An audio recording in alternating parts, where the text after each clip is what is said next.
Hey, this is Tom for Epic Woodworking. Welcome to the shop. I wanted to show you my tool cabinet for a few minutes today. A lot of people are interested in it, and it's really kind of personal the way you set it up. I like to just put the things I really use and set them up in a way that I can just grab and go and move quickly. And it's really a work in progress. I've been playing around with adding some little drawers here, and I'm always adding new tools as I need them or buy new ones, whatever. But you know, something really great about a tool cabinet are the stories behind the tools. And I could talk for quite a while about these, as I'm sure you could, your tools that you might have. But this little rosewood marking gauge, I remember buying that at a flea market for $15 in North Carolina. And I don't know if you can buy a better one store-bought now. But you know, one of the best tools I have here in this cabinet is this number 7 Stanley plane, which actually has the place of honor right on top, because this one belonged to my grandfather. My grandfather, who I never actually knew, because he was a fine cabinet maker and finished carpenter.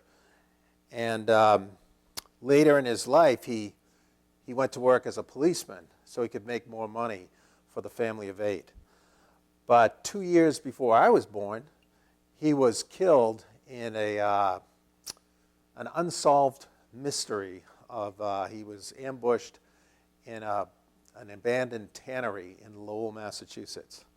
His name was George F.A. Pearsall.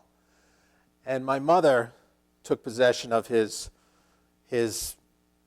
joiner plane, and now I have it. It's interesting, he didn't really get to use it enough to wear the label off, but I like to think of him every time I take it and bring new life to it. It's nice to have the photographs of my grandfather walking my mother down the aisle, and the memory of the time I took my son when he was just 1 year old, this is back in '94, to see the policeman's memorial in Washington, D.C., and we found his name etched on the granite stone there. But you know, there's something special, the connection you get with just having a tool that he owned. When I put my hand on, I hold it, I know he was there too. And I try to do work that my aunts tell me he was quite a craftsman, so I try to emulate him and honor him in the work I do.